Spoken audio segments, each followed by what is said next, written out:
How to share NFL Sunday Ticket on YouTube. You can share NFL Sunday Ticket with 5 other members of your household at no extra cost. You need to create a Google Family Group, and I'll show you how to do it. First, you sign into your Google account and then you go to g.co/yourfamily. Here, you click Get Started, Create Family Group, Confirm.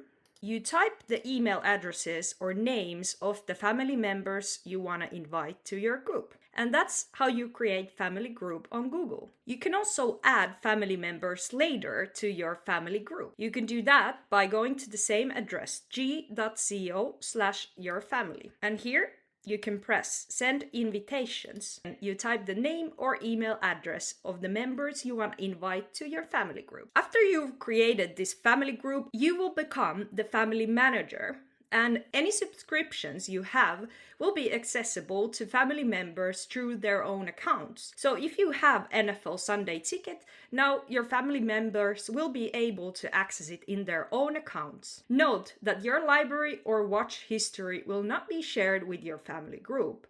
I hope this video was helpful to you, and see you in the next video. Bye bye!